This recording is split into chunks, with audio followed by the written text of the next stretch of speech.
नमस्कार दोस्तों, स्वागत है आप सभी का हमारे YouTube चैनल बेरा ज्ञान संचार में। तो अपने कक्षा 7 की पुस्तक हमारा राजस्थान पढ़ रहे थे, जिसमें अपने 3 टॉपिक कंप्लीट कर चुके हैं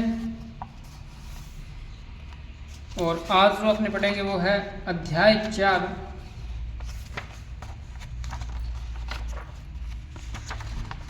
राजस्थान में कृषि विपणन। आज का जो अपना टॉपिक है यह है अध्याय 4 राजस्थान में कृषि विपणन। तो इससे पहले की क्लासें जिन स्टूडेंट ने नहीं देखी है वो ज़रूर देखें। हमारा राजस्थान कक्षा 7 के नाम से प्लेलिस्ट बनी हुई है, उस प्लेलिस्ट में अभी तक की जितनी क्लासें हैं वो ऐड है, यानी 3 क्लासें उसमें आपको मिल जाएगी। वो क्लासें आप ज़रूर देख लें। और इस पुस्तक से पहले कक्षा 6 की पुस्तक हमारा राजस्थान जो कि भाग 1 है उसको मैंने कंप्लीट करवा दिया है।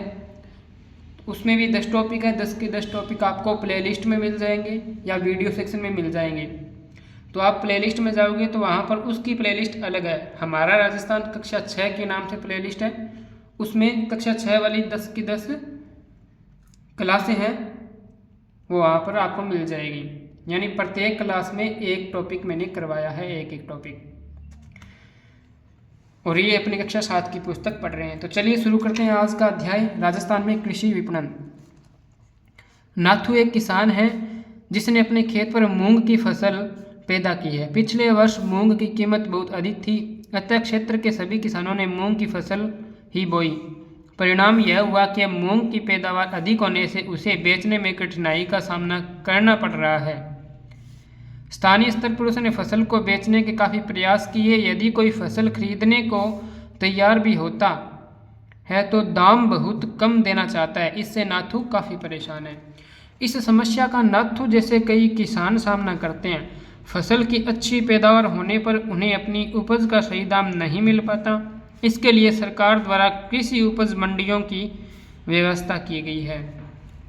यानी ये तो एक टॉपिक को शुरू किया गया यहाँ से, मतलब एक किसान की समस्या बताकर। यानी इसमें अपने कृषि विपणन से संबंधित, कृषि उपज मंडियों से संबंधित पढ़ेंगे कि अपने सरकार ने कृषि उपज मंडियों की व्यवस्था की है ताकि किसानों को सही दाम मिल सके। राजस्थान में कृषि उपज मंडी। कृषि उपज मंडी एक बाजार है जहां कृषि उपज को खरीदा और बेचा जाता है, किंतु यह सामान्य बाजारों से अलग है। यह बाजार न केवल कृषि जिन्सों की बिक्री और खरीद की सुविधा प्रदान करता है बल्कि क्षेत्रीय विकास और ग्रामीण कल्याण में भी मदद करता है। इन बाजारों के माध्यम से किसानों को अपनी उपज का उचित मूल्य दिलाने का प्रयास किया जाता है। ये बाजार नियमों के आधार पर संचालित होते हैं, इसलिए इन्हें विनियमित बाजार भी कहा जाता है। इन बाजारों का विनियमन कृषि विपणन बाजार समिति द्वारा किया जाता है। तो जहाँ पर जो कृषि उपज मंडी है ये एक बाजार है जिसमें उपज को खरीदा और बेचा जाता है। इसके अलावा ये क्या क्षेत्रीय विकास और ग्रामीण कल्याण में भी मदद करता है। और जो ये बाजार है कृषि उपज मंडी है ये क्या है, नियमों के आधार पर चलते हैं, इसलिए इन्हें विनियमित बाजार भी कहा जाता है। और इनको जो बाजारों का विनियमन करने का कार्य किया जाता है वो किया जाता है कृषि विपणन बाजार समिति द्वारा या विपणन बाजार समिति द्वारा। हमारे राज्य में इस प्रकार की सभी मंडियों की स्थापना तथा विकास के लिए राजस्थान राज्य कृषि विपणन बोर्ड की स्थापना वर्ष 1974 में की गई थी।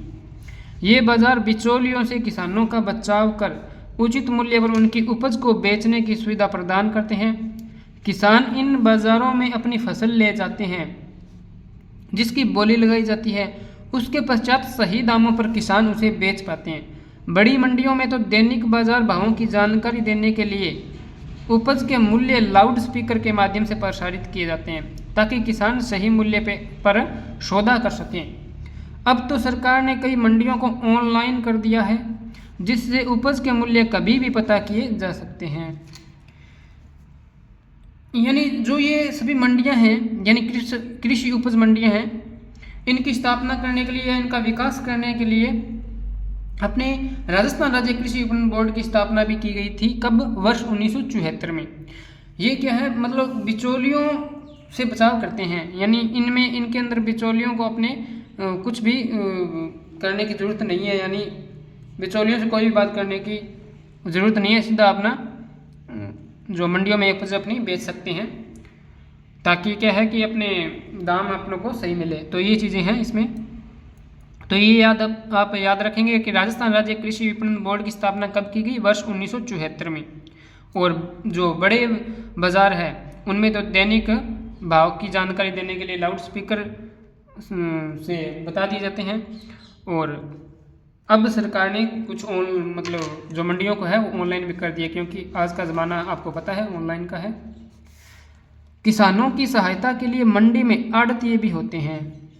कुछ आड़तिए, जिन्हें कच्चे आड़तिए कहा जाता है, किसानों की उपज को मंडी में बनी दुकानों पर बेचते हैं और अपनी आड़त या कमीशन काटकर किसान को उसकी उपज के मूल्य का भुगतान कर देते हैं। कुछ पक्के आड़तिए भी होते हैं जो इन कच्चे आड़तियों से थोक व्यापारियों या मिल वालों के लिए उपज का क्रय करते हैं। यानी किसानों की सहायता के लिए कौन होते हैं? आड़तिए। आड़तिए दो होते हैं, एक तो होते हैं कच्चे और एक होते हैं पक्के। जो कच्चे आड़ती होते हैं वो क्या करते हैं कि जो भी किसान की फसल वगैरह है उसमें क्या है कि जो दुकानों पर बेचते हैं, मंडी में जो दुकानें बनी होती है उन पर बेच देते हैं, और अपना जो कमीशन वगैरह है, कमीशन या आड़त बोल देते हैं अपनी, तो कमीशन या आड़त काट कर क्या है बाकी जो उसको उपज का जो मूल्य है या उसकी फसल का जो मूल्य है वो किसान को दे देते हैं। और जो पक्के आड़ती होते हैं वो क्या करते हैं, वो इन कच्चे आड़तियों से थोक व्यापारियों या मिल वालों से उपज का क्रय करते हैं। यानी ये कच्चे आड़ती खरीद लेते हैं किसानों से, और कच्चे आड़तियों से फिर कौन खरीदते हैं? तो ये पक्के आड़ती खरीदते हैं। तो ये चीज़ें हैं इनमें। तो कच्चे और पक्के आड़ती आप ध्यान रखेंगे। और आड़तिए होते कौन है? किसानों की सहायता के लिए। मंडियों में खरीदारों से बाजार शुल्क तथा मध्यस्थों से लाइसेंस शुल्क वसूल किया जाता है। तो ये याद रखेंगे, खरीदारों से तो बाजार शुल्क है और मध्यस्थों से लाइसेंस शुल्क है। यह शुल्क इन मंडियों की आय होती है जिसका प्रयोग इनमें किसानों के लिए अन्य सुविधाएं उपलब्ध करवाने हेतु किया जाता है। यानी किसानों के लिए जो भी सुविधाएं उपलब्ध करवा सकते हैं, इसलिए ये शुल्क वगैरह लेते हैं। तो ये मंडी का चित्र भी दे रखा है। नेक्स्ट, राज्य में नियमन के लिए कृषि जिन्सों जैसे अनाज, दलहन, तिलहन, कपास, लघु वनोपज आदि को अधिसूचित किया गया है। राज्य की जोधपुर मंडी जीरे तथा कोटा की रामगंज मंडी धनिया के लिए तथा मेथी के लिए विश्व प्रसिद्ध है। तो जोधपुर की मंडी है वो जीरे के लिए, कोटा की रामगंज मंडी धनिया के लिए और मेथी के लिए प्रसिद्ध है। कृषि मंडी में किसान को क्रेता यानी खरीदार नहीं मिलते तो किसान को चिंता करने की आवश्यकता नहीं है। ऐसे में सीधे सरकार द्वारा उपज को न्यूनतम समर्थन मूल्य पर किसान से खरीद लिया जाता है। इस प्रकार सरकार द्वारा किसान को उसकी उपज का सही मूल्य दिलवाने का प्रयास किया जाता है। यानी अगर किसान को कोई भी खरीदार नहीं मिलता है तो वो क्या है, सरकार से खरीद लेती है न्यूनतम समर्थन मूल्य पर, और किसान को है वो सही मूल्य मिल जाता है। नेक्स्ट, कृषि विपणन। तो कृषि विपणन किसे कहते हैं? कृषि विपणन के अंतर्गत वे सभी गतिविधियां या सेवाएं आती है जो कृषि उपज को खेत से लेकर उपभोक्ता तक पहुंचाने में करनी पड़ती है, जैसे परिवहन, प्रसंस्करण, भंडारण, ग्रेडिंग, ये सभी क्या है? तो कृषि विपणन है। यानी जो भी अपनी फसल को खेत से लेकर उपभोक्ता तक पहुंचाते हैं उनमें क्या क्या मतलब अपने जो क्रियाएं हैं करते हैं, गतिविधियां होती है, उन सभी को कृषि विपणन कहते हैं। जैसे फसल उगा ली, फिर उसको परिवहन के माध्यम से बाजार में ले गए, ठीक है, उन्होंने खरीद लिया, फिर उसको कोई कुछ भी प्रसंस्करण किया या भंडारण किया, उसके बाद में उससे कुछ नई चीज़ें बनाई या फिर उसको बेची, ये सब की चीज़ें क्या है? तो ये कृषि विपणन है। नेक्स्ट, कृषि उपज मंडी। किसानों की कृषि उपज के भंडारण और विक्रय के लिए चुने हुए कृषकों की सरकार द्वारा वित्त पोषित स्वायत्तशासी समिति है जो बिचौलियों के शोषण से किसानों को बचाते हुए तोल और मोल दोनों का किसान हित में ख्याल रखती है। तो कृषि उपज मंडी में क्या है कि किसानों से अपने जो फसल है वो खरीदी जाती है, जिसमें क्या है बिचौलियों से किसान को बचाया जाता है और सही तोल और मोल किसान को है वो दिया जाता है, उसका ध्यान रखा जाता है। सार्वजनिक वितरण प्रणाली, जैसा कि आपने जाना, सरकार नियमित कृषि बाजारों के माध्यम से उत्पादकों अर्थात किसानों को उचित मूल्य दिलाने का प्रयास करती है, किंतु सरकार का एक उद्देश्य यह भी होता है कि आम उपभोक्ताओं तक ये उपज एवं अन्य खाद्य वस्तुएं सही दामों में पहुंचे। इसके लिए सरकार ने सार्वजनिक वितरण प्रणाली की व्यवस्था की है। इसमें किसानों से सरकार द्वारा खरीदी कुछ उपजों, विशेषकर अनाज को उचित मूल्य की दुकानों या राशन की दुकानों के माध्यम से गरीब उपभोक्ताओं तक पहुंचाने का प्रयास किया जाता है। इससे खाद्य सुरक्षा के लक्ष्य की पूर्ति में सहायता प्राप्त होती है। यह कार्य खाद्य नागरिक आपूर्ति एवं उपभोक्ता मामला विभाग द्वारा किया जाता है। यानी किसान को अपनी उपज का या अपनी फसल का सही दाम मिल सके, इसके लिए सरकार ने ये भी किया है सार्वजनिक वितरण प्रणाली। अब ये क्या करता है, सरकार क्या करती है, यानी किसानों से कुछ भी चीज़ें खरीद ली, जैसे अनाज को खरीद लिया और ये उचित मूल्य की दुकानें बनी होती है, जैसे अपने गाँव में या शहरों में होती है राशन की दुकानें, वहाँ पर बेच देता है। वहाँ से फिर क्या है गरीबों को जो ये अनाज वगैरह है मिल जाता है। और ये कार्य कौन करता है, तो ये खाद्य नागरिक आपूर्ति एवं उपभोक्ता मामला विभाग करता है। सार्वजनिक वितरण प्रणाली, जिसे पीडीएस कहते हैं, यह वह तंत्र या प्रणाली है जो देश में खाद्यान्न की आपूर्ति और बड़ी संख्या में गरीब लोगों को उचित मूल्य की दुकानों के माध्यम से आवर्ती आधार पर रियायती मूल्य पर खाद्यान्न वितरण की सुविधा प्रदान करती है। तो ये तो सभी को पता होगा, क्योंकि सभी जगह होती है ये जो उचित मूल्य की दुकानें हैं। उचित मूल्य की दुकान, सरकारी दुकान जो चावल, मिट्टी के तेल, गेहूं आदि जैसी आवश्यक वस्तुओं को नियंत्रित या उचित कीमतों पर आम आदमी को उपलब्ध करवाती है। तो इन सबको समझाने की कोई ज़रूरत नहीं है, आप सभी को पता है इन चीज़ों के बारे में। उचित मूल्य की दुकान, ये उचित मूल्य की दुकान का चित्र है। उचित मूल्य की दुकानों के नेटवर्क स्थापित करना, खाद्यान्नों का आवंटन व वितरण, राशन कार्ड जारी करना, उचित मूल्य की दुकानों के कामकाज का पर्यवेक्षण एवं निगरानी आदि की जिम्मेदारी राज्य सरकार की होती है। तो इन पर जिम्मेदारी कौन रखता है, यानी इन पर निगरानी पर्यवेक्षण कौन रखता है, तो वो राज्य सरकार। उचित मूल्य की दुकानों के नेटवर्क के माध्यम से गेहूं, चावल, चीनी एवं केरोसिन जैसी आवश्यक वस्तुओं का वितरण मासिक आधार पर नियमित रूप से किया जाता है।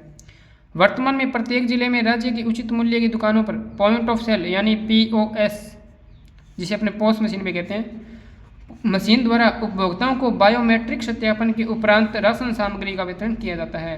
इससे न केवल सार्वजनिक वितरण प्रणाली पीडीएस की सामग्री की कालाबाजारी पर अंकुश लगा, बल्कि लक्षित लाभार्थियों तक सामग्री की पहुंच सुनिश्चित हो सकी है। तो अभी यह भी आपको पता है कि आप जब भी अनाज वगैरह लेने जाते हैं तो वो पहले आपसे क्या है, वो बायोमेट्रिक करवाएगा, यानी आपका फिंगरप्रिंट से आपका करेगा, बायोमेट्रिक सत्यापन करेगा और फिर आपको जो भी है अनाज वगैरह वो मिलता है। तो इन चीज़ों को समझाने का कोई मतलब नहीं है, आपको पहले से पता है।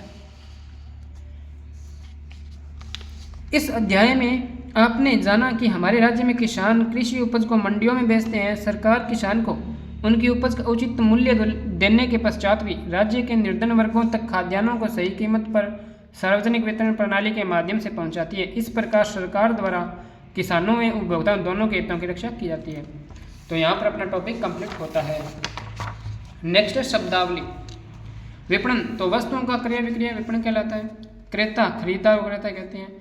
न्यूनतम समर्थन मूल्य, सरकार द्वारा निर्धारित मूल्य जिस पर किसानों द्वारा बेचे जाने वाले माल को खरीदने हेतु सरकार तैयार रहती है। तो ये क्या है, न्यूनतम समर्थन मूल्य। नेक्स्ट है अभ्यास प्रश्न।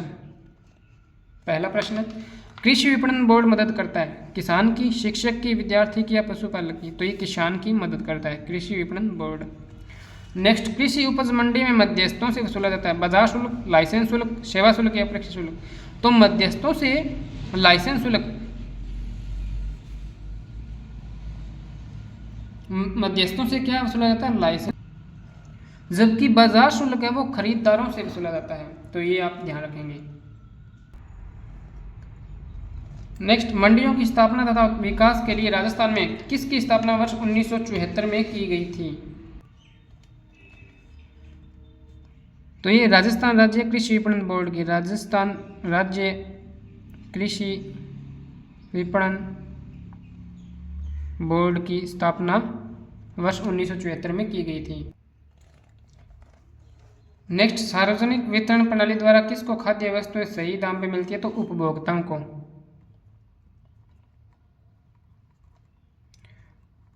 उपभोक्ताओं को खाद्य वस्तुएं सही दाम में मिलती है। नेक्स्ट आपके लिए जो क्वेश्चन है, राज्य में नियमन के लिए किन कृषि जिन्सों को अधिसूचित किया गया है? इसका उत्तर आप देंगे। दूसरा, राज्य की कोई 2 कृषि उपज मंडियों के नाम बताइए जो विश्व प्रसिद्ध है। तो इन दोनों क्वेश्चन के आंसर आप कमेंट बॉक्स में कमेंट करेंगे और अपना ये टॉपिक कंप्लीट होता है। तो आपको ये क्लास कैसी लगी कमेंट बॉक्स में ज़रूर बताएं और इस क्लास को ज़्यादा से ज़्यादा लाइक एवं शेयर जरूर करें।